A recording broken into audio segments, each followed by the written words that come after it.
জ্বালানি খাতে বহুমুখী সংকট, লোডশেডিং ও গ্যাস ঘাটতিতে ব্যাহত সেচ শিল্প, শপিং মল, মার্কেট, দোকান রাত ৮টার মধ্যে বন্ধের নির্দেশ সরকারের। রাষ্ট্রপতি নির্বাচন মনোনয়ন জমা দেওয়ার শেষ দিন আজ। বঙ্গভবনের দৌড়ে মির্জা ফখরুল ও অলি আহমদ।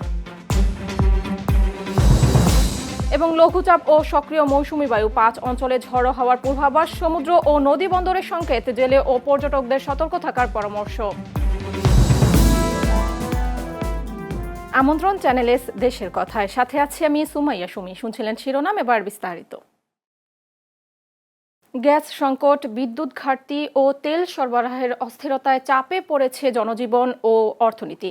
কোথাও গ্যাসের চাপ কম থাকায় জ্বলছে না চুলা, কোথাও দীর্ঘ লোডশেডিংয়ে ব্যাহত হচ্ছে কৃষি ও শিল্পের কার্যক্রম। এরই মধ্যে এক বছরের জ্বালানি তেল আমদানিতে ব্যয় $10 বিলিয়ন ছাড়িয়েছে।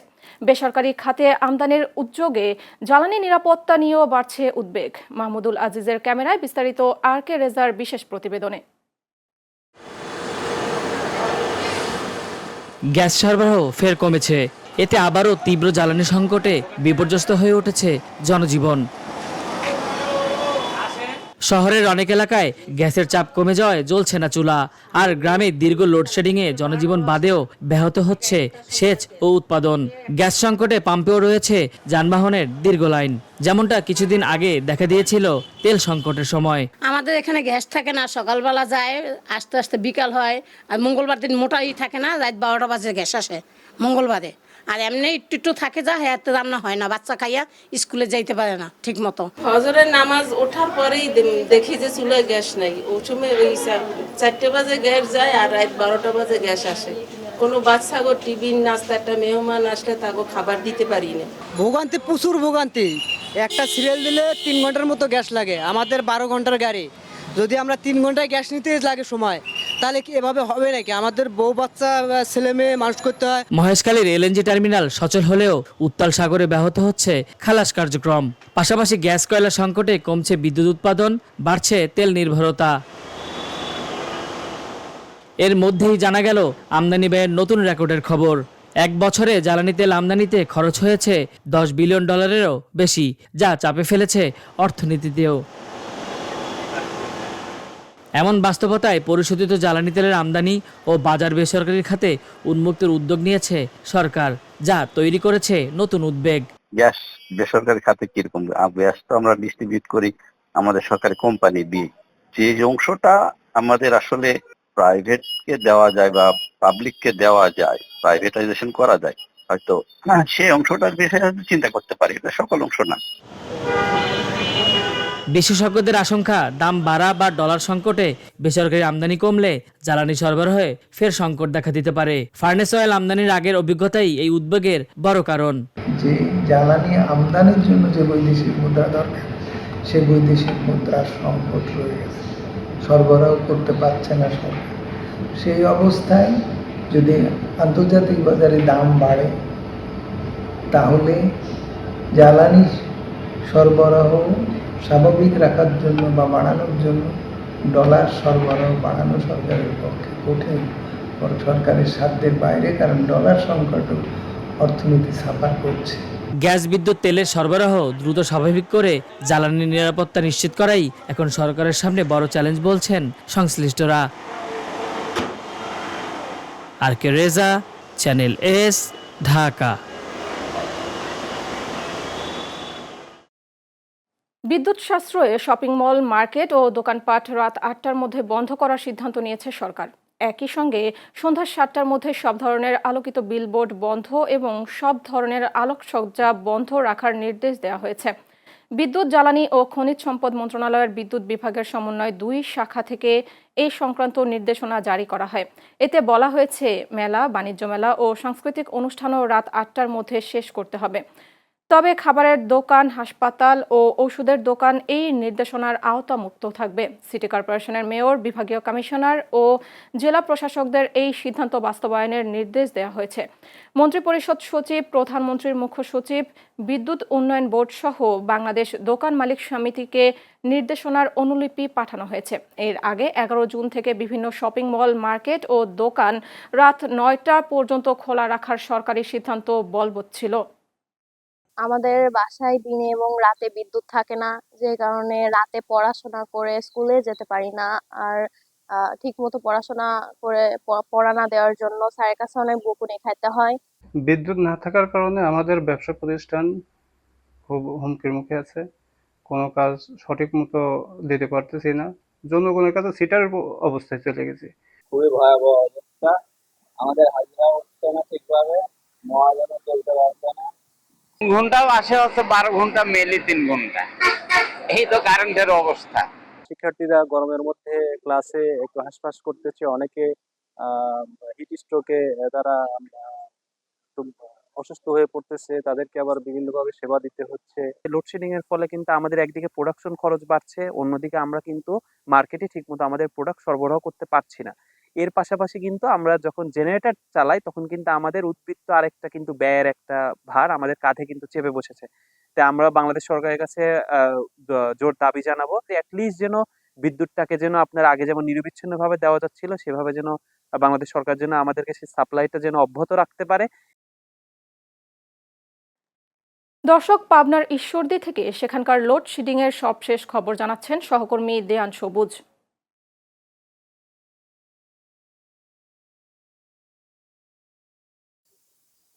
ধন্যবাদ সুমি। আপনি জানেন যে বিদ্যুতের লোডশেডিং এর ভয়াবহতা সারা দেশের মতো ঈশ্বরদীরও জনজীবন একেবারে বিপর্যস্ত হয়ে পড়েছে। প্রতিদিন দিন এবং রাত্রে বিদ্যুতের লোডশেডিং এ ঈশ্বরদীর জনজীবন একেবারে অতিষ্ঠ হয়ে পড়েছে। ঈশ্বরদীতে মূলত দুইটি লাইন থেকে বিদ্যুৎ সরবরাহ করা হয়, একটি হচ্ছে নেসকো আর একটি হচ্ছে পল্লী বিদ্যুৎ। নেসকোর নির্বাহী প্রকৌশলী আমাকে জানিয়েছেন ঈশ্বরদীতে বিদ্যুতের চাহিদা রয়েছে 42 মেগাওয়াট, যেখানে প্রতিদিন বর্তমানে সরবরাহ করা হচ্ছে 20 মেগাওয়াট। অন্যদিকে পল্লী বিদ্যুতের চাহিদা রয়েছে 24 মেগাওয়াট, যেখানে সরবরাহ করা হচ্ছে 8 মেগাওয়াট, যা চাহিদার তুলনায় একেবারেই কম। বিশেষ করে গ্রাম অঞ্চলের মানুষ বিদ্যুৎ একেবারেই পাচ্ছে না বলে তারা জানিয়েছে। স্কুল কলেজ শিক্ষার্থী শিক্ষকরা এবং সাধারণ মানুষ জানিয়েছে বিদ্যুতের কারণে তাদের স্বাভাবিক জীবনযাত্রা একেবারেই ব্যাহত হচ্ছে। এমত অবস্থায় তারা সরকারের কাছে দাবি জানিয়েছে অতি দ্রুত বিদ্যুতের এই লোডশেডিং এর থেকে তারা মুক্তি চায় এবং সরকারের কাছে দাবি জানিয়েছে এই বিদ্যুতের লোডশেডিং থেকে মুক্তি দিয়ে তাদের জনজীবন যেন স্বাভাবিক করা হয়। এই ছিল পাবনার ঈশ্বরদী থেকে আমার কাছে সর্বশেষ সুমি। সবুজ, ধন্যবাদ আপনাকে। 23তম রাষ্ট্রপতি নির্বাচনকে কেন্দ্র করে রাজনীতির মাঠ সরগরম হয়ে উঠেছে। রাষ্ট্রপতি নির্বাচনের মনোনয়নপত্র দাখিলের শেষ দিন আজ। তাই প্রার্থী চূড়ান্ত করতে প্রধানমন্ত্রী ও বিএনপির চেয়ারম্যান তারেক রহমানের সভাপতিত্বে দলটির স্থায়ী কমিটির বৈঠক অনুষ্ঠিত হয়েছে। বৈঠক শেষে রাষ্ট্রপতি পদে দলীয় প্রার্থী চূড়ান্ত করা হয়েছে মির্জা ফখরুল ইসলাম আলমগীরকে। এর ফলে স্থায়ী কমিটির পদ ও বিএনপির মহাসচিব থেকে পদত্যাগ করেছেন তিনি। অন্যদিকে 11 দলীয় জোটের প্রার্থী হিসেবে লিবারেল ডেমোক্রেটিক পার্টি এলডিপির চেয়ারম্যান কর্নেল অবসরপ্রাপ্ত অলি আহমদের মনোনয়নপত্র ইতিমধ্যে সিএসি এএমএম নাসির উদ্দিনের কাছে জমা দেওয়া হয়েছে। জামাতের আমির ডাক্তার শফিকুর রহমান তার প্রস্তাবক হয়েছেন। সাবেক রাষ্ট্রপতি পদত্যাগ করার পর শূন্য হওয়া এই পদে 20 আগস্ট সংসদ কক্ষে ভোট গ্রহণ হবে।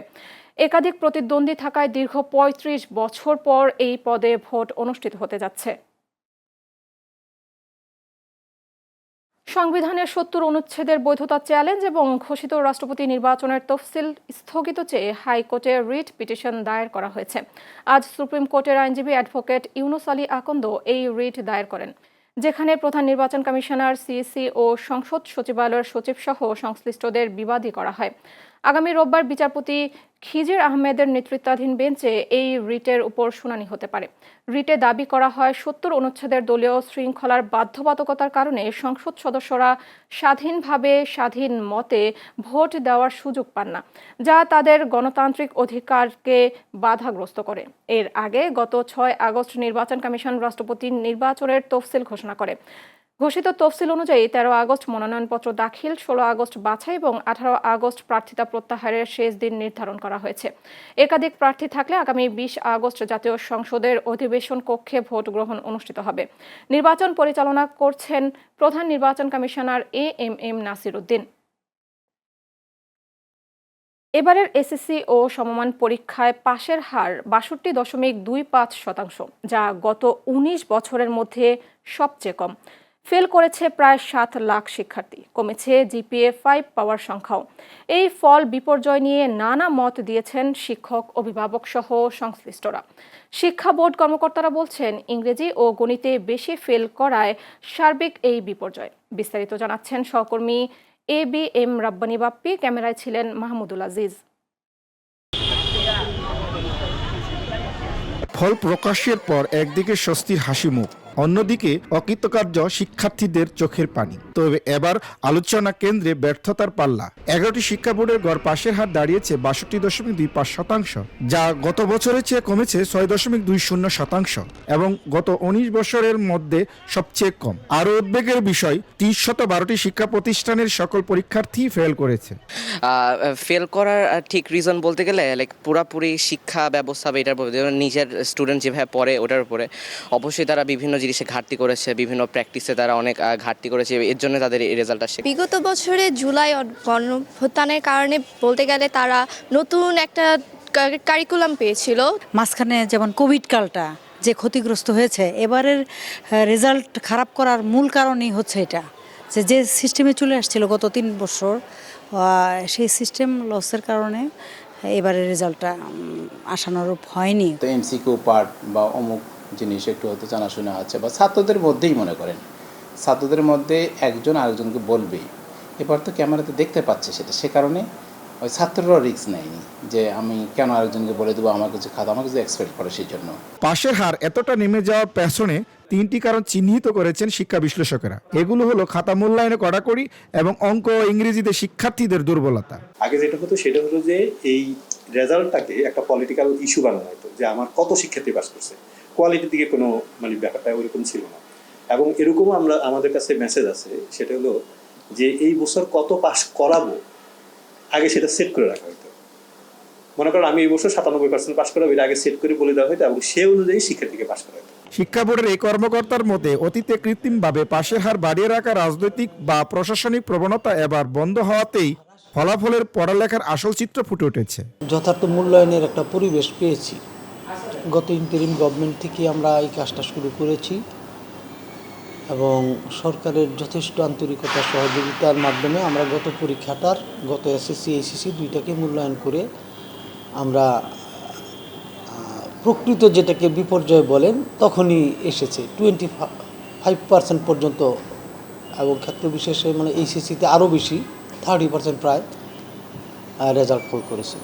সংশ্লিষ্টরা বলছেন, গেল 19 বছরের মধ্যে সবচেয়ে খারাপ এই ফলাফল কেবল কয়েক লাখ শিক্ষার্থীর ব্যর্থতা নয়, বরং প্রাথমিক ও মাধ্যমিক শিক্ষার কাঠামোগত দুর্বলতাকেই স্পষ্ট করেছে। এই পরিস্থিতিতে স্কুল পর্যায় থেকে শিক্ষার্থীর শিখন ঘাটতি চিহ্নিত করে প্রয়োজনীয় ব্যবস্থা নেওয়ার তাগিদ দিয়েছেন তারা। গত 19 বছরে সবচেয়ে কম পাশের হার এবছরে, ফলে কয়েক লাখ শিক্ষার্থী অকৃতকার্য হয়। জনমনে প্রশ্ন উঠেছে, শুধু পরীক্ষার ফলাফল বিশ্লেষণ করলে কি সমস্যা সমাধান হবে, নাকি স্কুল পর্যায় থেকে শিক্ষার্থীর পাঠদানের ঘাটতি চিহ্নিত করে ব্যবস্থা নিতে হবে? কেন এই ফল হলো, তার সঠিক সমাধান খুঁজে বের করে আগামী বছরের ফলাফলের জন্য প্রতিফলন ঘটাতে হবে। ABM Rabbani Bappi, channel S, Dhaka.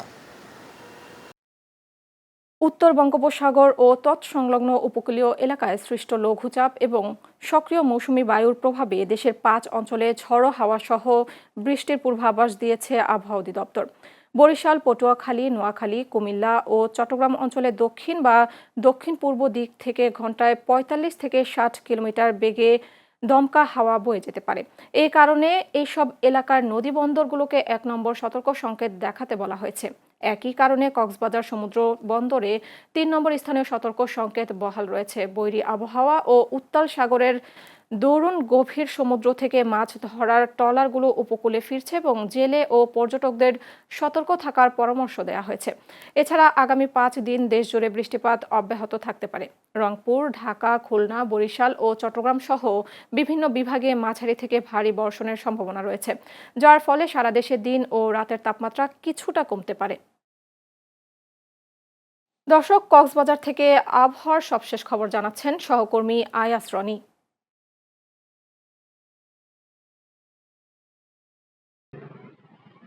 Sumi, আপনাকে ধন্যবাদ। আমি এখন দাঁড়িয়ে আছি কক্সবাজার সুগন্ধা পয়েন্টে।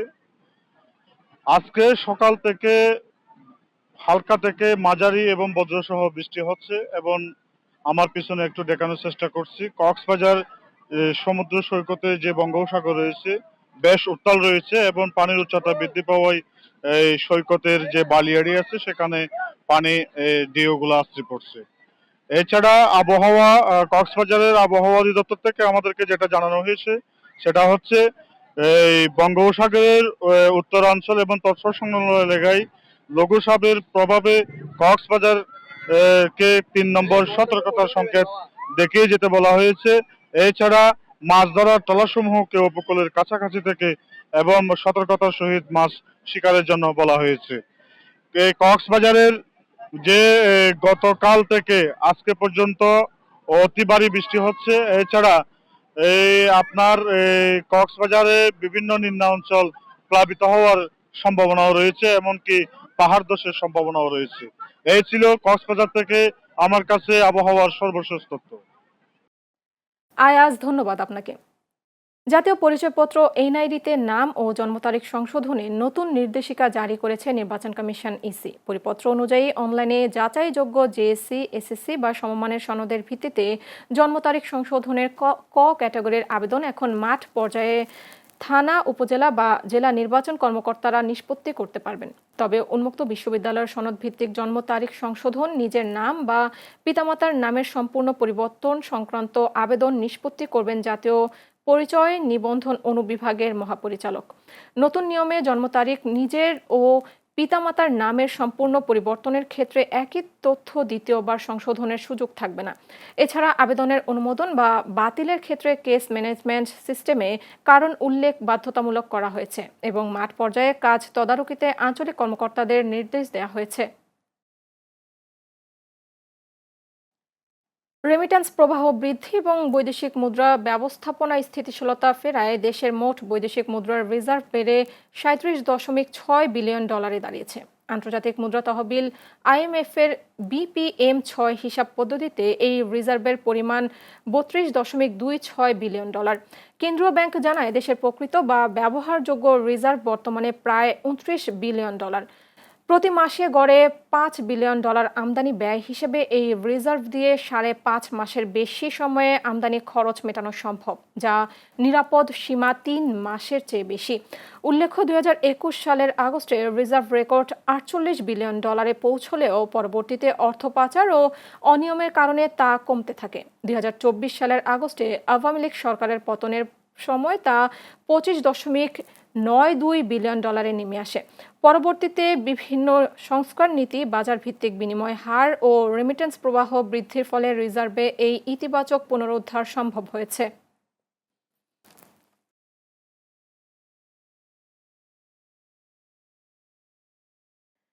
ঠাকুরগাঁওয়ে বিচার প্রার্থীদের দুর্ভোগ কমাতে ও বিচার ব্যবস্থাকে আরও আধুনিকায়নের লক্ষ্যে ই-বিল বন্ড কার্যক্রমের উদ্বোধন করা হয়েছে।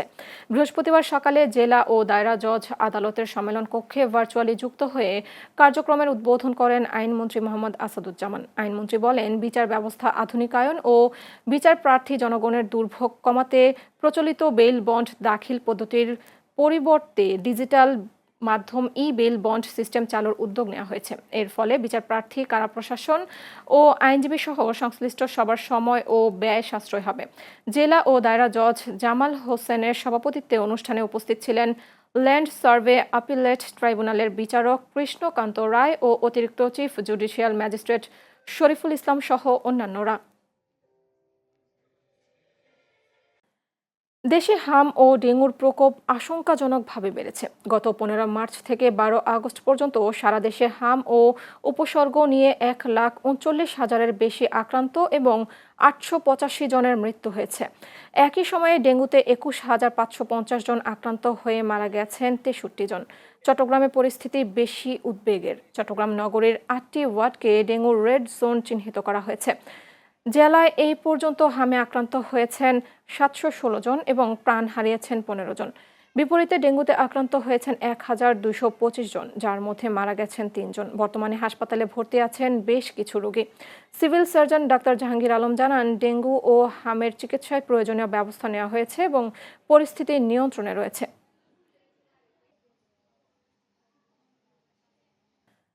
দর্শক, চট্টগ্রাম থেকে হাম ও ডেঙ্গু পরিস্থিতির সবশেষ খবর জানাচ্ছেন সহকর্মী তাপস দে আকাশ।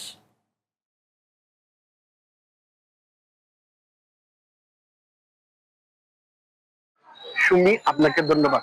চট্টগ্রামে প্রতিদিনে বাড়ছে হাম ও ডেঙ্গু রোগীর সংখ্যা। গত 24 ঘন্টায় প্রায় 69 জন রোগী ইতিমধ্যে বিভিন্ন সরকারি বেসরকারি হাসপাতালে হামের উপসর্গ নিয়ে ভর্তি হয়েছে। এই দুই রোগ নিয়ে চট্টগ্রামে অভিভাবকরা বেশি উদ্বিগ্ন। চট্টগ্রাম সিভিল সার্জন কার্যালয়ের সূত্রে জানা যায়, বর্তমানে 144 জন রোগী এই যে ডেঙ্গু রোগে আক্রান্ত হয়ে বিভিন্ন হাসপাতালে ভর্তি রয়েছে। চলতি বছরে ডেঙ্গু রোগে প্রায় 1225 জন রোগী বিভিন্ন রোগে আক্রান্ত হয়। চিকিৎসা সেবা নিয়ে প্রায় 1081 জন রোগী ইতিমধ্যে বাড়ি ফিরে যান। ডেঙ্গুতে চট্টগ্রামে মৃত্যুবরণ করেছে 3 জন। অপরদিকে হামে চট্টগ্রামে এই পর্যন্ত 265 জন রোগী বিভিন্ন সরকারি বেসরকারি হাসপাতালে ভর্তি রয়েছে। চট্টগ্রামে চলতি বছরে 616 জন রোগী এই হাম রোগে আক্রান্ত হয়। চট্টগ্রামে এ পর্যন্ত মোট 15 জন রোগী হাম রোগে মৃত্যুবরণ করে। তার চাইতে নিশ্চিত হামে মৃত্যুবরণ করে 3 জন।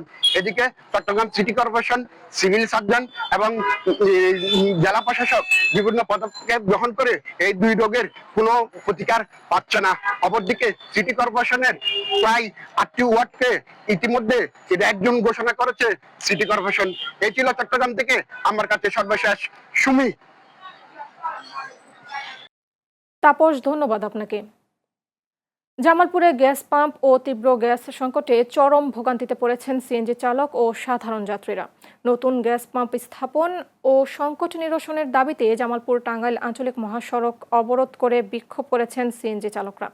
জামালপুরে দীর্ঘদিন ধরে সিএনজিতে গ্যাস সরবরাহ করছে মাত্র একটি পাম্প, জাবেদ ফিলিং স্টেশন। অথচ জেলায় বিআরটিএ নিবন্ধিত সিএনজির সংখ্যা প্রায় 3000। বাইরে থেকে আসা সিএনজি সহ জেলায় চলাচল করে প্রায় 5000 যানবাহন। সিএনজি চালকরা জানান, সময় পর্যাপ্ত গ্যাস না পাওয়ায় ঘন্টার পর ঘন্টা অপেক্ষা করেও গ্যাস পাওয়া যায় না। এতে আয় রোজগার বন্ধ হয়ে চরম ভোগান্তিতে পড়েছেন তারা। দ্রুত নতুন গ্যাস পাম্প স্থাপন ও চলমান সংকটের নিরসনের দাবিতে বৃহস্পতিবার সকালে জামালপুর টাঙ্গাইল আঞ্চলিক মহাসড়ক অবরোধ করে বিক্ষোভ শুরু করেন তারা। দীর্ঘক্ষণ অবরোধের পর জেলা প্রশাসকের নির্দেশে ঘটনাস্থলে পৌঁছেন জামালপুর সদর উপজেলা নির্বাহী কর্মকর্তা। পরে গ্যাস সংকট নিরসনের আশ্বাস দেওয়া হলে অবরোধ প্রত্যাহার করেন চালকরা।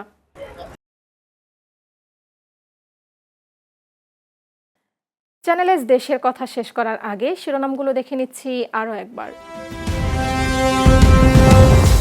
জ্বালানি খাতে বহুমুখী সংকট, লোডশেডিং ও গ্যাস ঘাটতিতে ব্যাহত সেচ শিল্প, শপিং মল, মার্কেট, দোকান রাত 8টার মধ্যে বন্ধের নির্দেশ সরকারের।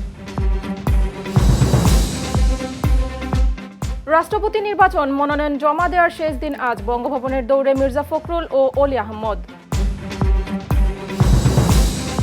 লঘুচাপ ও সক্রিয় মৌসুমী বায়ু, 5 অঞ্চলে ঝড়ো হওয়ার পূর্বাভাস। সমুদ্র ও নদী বন্দরের সংকেত, জেলে ও পর্যটকদের সতর্ক থাকার পরামর্শ। এনআইডি সংশোধন সহজ করল ইসি, মাঠ পর্যায়ে থাকছে জন্ম তারিখ সংশোধন সেবা। একই তথ্য পরিবর্তনের সুযোগ মিলবে একবারই। এবং রেমিটেন্সে গতি ও বাজার স্থিতিশীলতায় স্বস্তি, $37.6 বিলিয়ন পৌঁছল দেশের রিজার্ভ। এই ছিল চ্যানেল এস দেশের কথায়। দর্শক, চ্যানেল এস এর সব সংবাদ দেখতে ভিজিট করুন youtube.com/channels news এবং facebook.com/channels news এই পেজে। এতক্ষণ সাথে থাকার জন্য ধন্যবাদ।